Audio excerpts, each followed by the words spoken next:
LeBron, you told us after game one that sometimes it takes a game or half a game to kind of recognize what you're in a playoff series. When did you know tonight that the team was going to be having the requisite response? We knew yesterday at practice. We had a tough practice yesterday, and we went at it yesterday, and one of the best practices we've had all year. We kind of knew coming out of that what type of disposition we had to play with. We watched film before practice. It wasn't good. Game one was not good at all. We're all competitors, and so that's what it took. I want to go through all of our meetings first, and then I'll get to everybody else. Okay, The offensive organization was something that JJ talked about a lot, quite a bit actually, coming out of game one, even yesterday. How would you rate how you guys performed in that area tonight? We could still be better offensively. I thought at times we were very sharp, but at times, we weren't. And I think, we could do a better job on the offensive end, but we're going to continue to get better, continue to watch the film, see ways we can, kind of break down the defense and continue to get good looks. I thought we had some great looks tonight.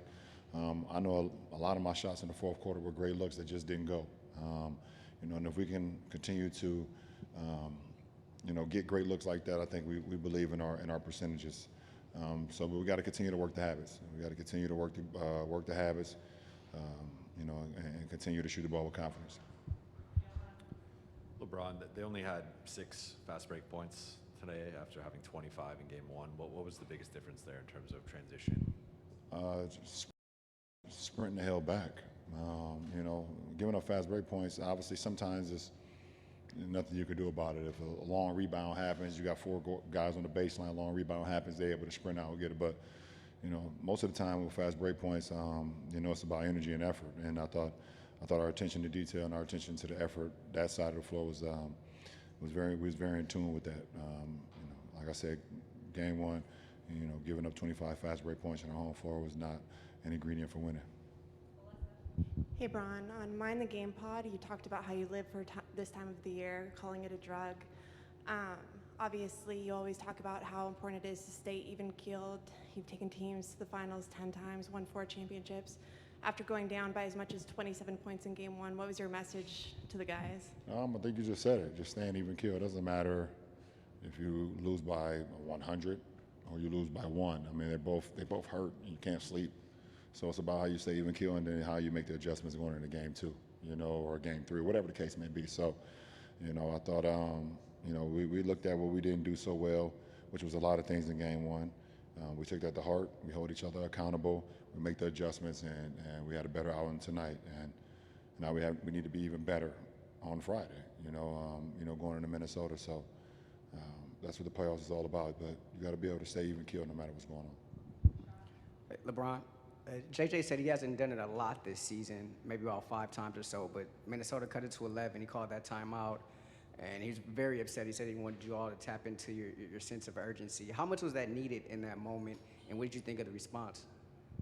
I thought we responded, well, just from the timeout.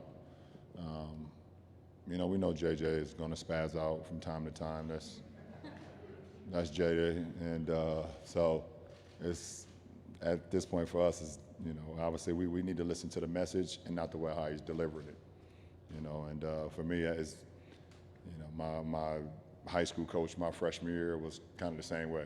He would spaz out on us, and, you have to be able to understand about it's not how he's saying it, it's about what he's saying, and I thought we responded after that. last 3 years, will Rachel, Claire, and will JJ said he's only cursed a few times this season, so I don't know what to tell you.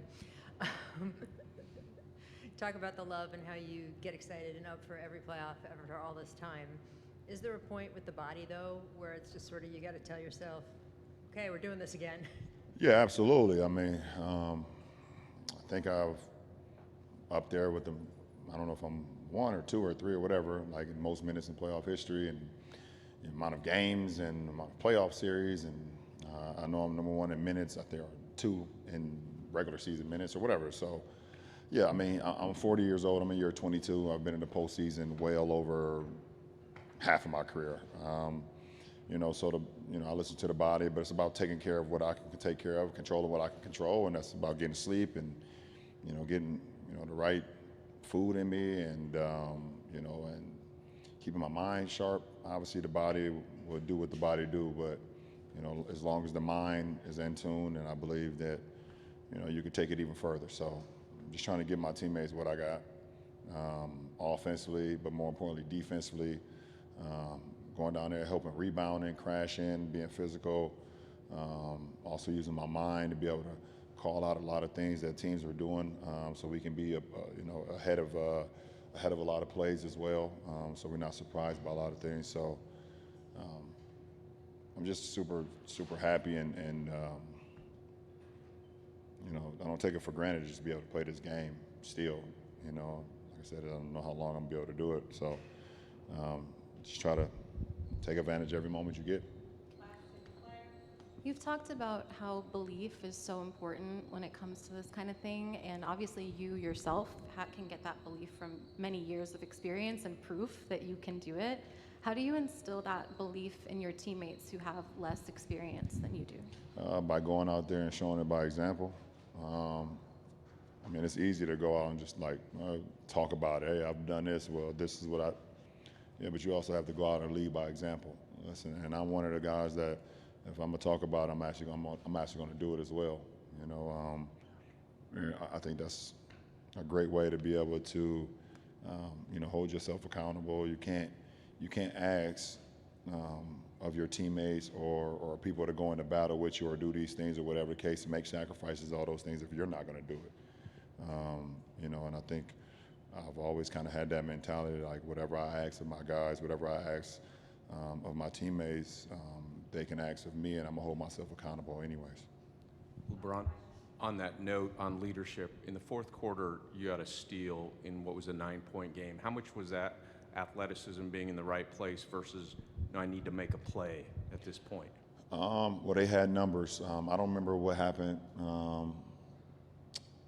But I knew they had numbers, and I was crossing the floor, and I think Jaden McDaniels passed it to Ant at the time when he got it at half court. I think it was him. But I was coming across the floor, and obviously finding most dangerous is Ant. So I was able to kind of sneak in through the rear view, through the right side, and and was able to just kind of use my, athleticism and smarts, or whatever the case may be, to kind of, if I wasn't able to steal it, at least I could make him change directions, and I was able to reach for the ball before he kind of, seen me in the blind spot, and I was able to steal it and go coast to coast it wasn't about the points. I think at that point it was about the momentum, that type of steal, that type of, play to be able to finish, in that moment, because they could have cut it to 6 or 4-point play. They could cut it to 5. So for us to push it back to a double-digit lead at that point with a little over 2 minutes, I think that was very key. Appreciate it, guys.